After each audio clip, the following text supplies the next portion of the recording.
The transfer portal will give, but it'll also take away. And we seeing that today, all right? What's good, y'all? Welcome back to the CFL podcast, where, of course, if you read the title, you know three-star Devonte Gardner and three-star Charles Armstrong, both offensive tackles, have decided to enter the transfer portal, leaving Jackson State, making it official today, if I'm not mistaken, all right? But before we get into that, I gotta ask y'all a question, right? Y'all like soul food? Because I know I do. I love soul food, right? So, when I decided that I was going to go to Jackson, Mississippi next season, not this season, but next season, I was thinking, what are some good spots in Jackson? You know, like what are some good black-owned businesses in Jackson that I could support when I get there? And then it hit me. 2 for 7 Kitchen is really good. 2 for 7 Kitchen. Y'all should know about 2 for 7, especially y'all being in Jackson and being from Jackson. Surely y'all know about 2 for 7. I mean, it's located in Byron, Mississippi. That's only like a 15, 20-minute drive at the most. They're a black-owned business. Man, Chef Mario, the head chef over there, you know what he doing. My man throws down on the grill. From what I've seen, oh my God, it looks delicious, all right? Those hibachi egg rolls, bro. The hibachi egg rolls, right? The cheesecake egg rolls. I can't wait to try it because I saw the pictures. Me being a salmon guy and seeing this salmon plate, I know those are going to be 3 things I get when I touch down in Jackson, Mississippi next season, right? I'm going to go over to Byron, all right, call an Uber, do whatever I got to do, and I'm going to make sure I hit him up and I visit that place more than once. I think you should too. All right, and if that's not enough of a reason for you to do so, you want to know why the restaurant is called 2 for 7 Kitchen. You want to know why? Because Chef Mario and his wife are doing it for their kids. That's why it's called 2 for 7. What more of a reason do you need? A small black-owned business. You know small businesses is what holds this country together, okay? Especially small black-owned businesses. Y'all coming from HBCUs, y'all should know how important it is to support that. On top of him doing it for his kids. Him and his wife. Shout out to them. Chef Mario, you can definitely expect me there next season, bro. That's all I'm saying, all right? So, without further ado, let's get into the video. So, Devonte Gardner, Charles Armstrong, they're leaving. They made it official. All right, the transfer portal gives and it takes away. All right, Devonte, man, I was very excited for him, but I was really excited for Charles Armstrong. He was my favorite offensive line prospect in this year's recruiting class, right? So if you don't really remember who these guys are, let me break it down for you again. So Devonte Gardner was 6'5", 290 pounds, offensive tackle, right? Out of the state of Florida, Orlando, Florida, as that. I believe he was a 4-star prospect, but after he committed to Jackson State, they took a star away. I believe so. So he was a 3-star. So nationally, he was the 453rd best recruit in the country, right? At his position, he was ranked number 38. In the state of Florida, he was ranked number 70, all right? The dude ran a 5.5940, all right?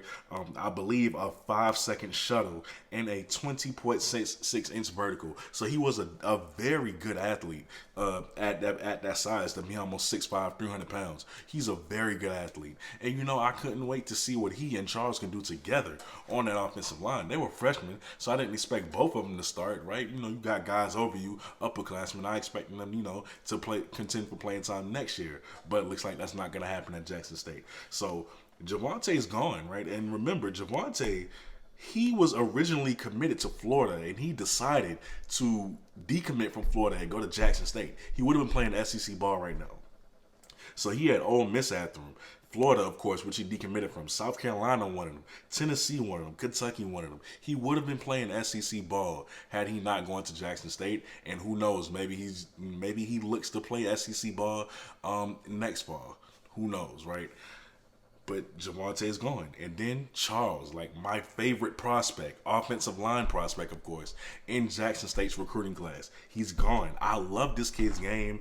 I love the way like he was physical coming off the line. He was just a mauler kind of guy. You can tell he was disrespectful as an offensive lineman, and you don't see too many of those kind of offensive linemen. So I loved it that he had it. So Charles Armstrong was 6'5", is 6'5", 270 pounds, right? A freshman offensive tackle. Of course, he's a freshman, and he was a 3-star as well from Bradenton, Florida.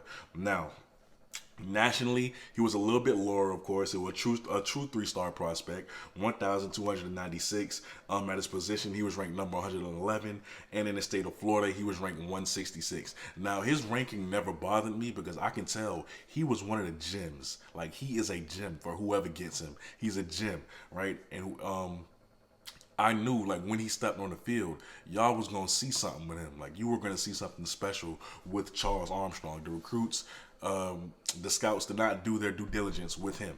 That's all I'm going to say on that, right? Now, he was originally committed to Arizona State, if y'all remember, out of high school. Coach Prime got him to flip his commitment to Jackson State as well. Arizona State was after him. Like I just said, Cincinnati, they're doing real good right now. They wanted him. Maybe they still do. Coastal Carolina wanted him. They're a great program. Maybe they still do. Georgia Tech, South Carolina, Minnesota, Liberty, and more schools. They all wanted Charles Armstrong. And maybe they have the chance to get him again now that both of their names are officially in the transfer portal. As a matter of fact, though, I do think when you enter your name, it takes like 24 hours for it to officially appear. So keep in mind, just because they enter their names in the transfer portal does not mean it's a done deal. They could easily pull their names back out if things don't go their way. Do I think that's going to happen? Not at all. I think they are leaving. You rarely see that happen. And, please don't get in the comments. Don't be one of those guys that get in the comments and say, they trash, they suck. These dudes don't want to play ball. Don't get in the comments talking trash about these kids, because at the end of the day, they have to do what's best for them and their careers. I will never be mad at a player for choosing to leave and do what he thinks is better for his career. I never will. So, you gotta have class. You wish these kids nothing but the best. I wish Devonte and Charles nothing but the best wherever they end up. Of course, I'm going to be keeping an eye on them the same way I've been keeping an eye on Dalen Baldwin and what was his name? Jones, the quarterback last year. Him too. I'm keeping an eye on him. So I'm gonna be keeping an eye on these guys as well. So, let's wish these guys well. And hopefully Coach Prom and Coach O has a plan, right? Just because we haven't heard about it does not mean that they don't have a plan for this. That doesn't mean that they don't have offensive linemen ready to commit and come in. I think they do. I think they know that this is a important part of their recruiting class that they need to replenish. We only know of 3 guys that recruited so far. We don't know everybody else yet, right? The signing day is still a little while away. So they got time, and they have recruits coming. Trust me. So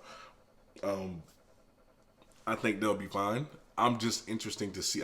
I'm itching to see where Jackson State ends up at the end of the recruiting cycle. I have another video coming on Alcorn as well, because they're doing really well. But y'all, that's all I have for today, or for this video. Let me know how you feel about this move down below in the comments. I'm really interested to know, man. These kids were 2 really good prospects.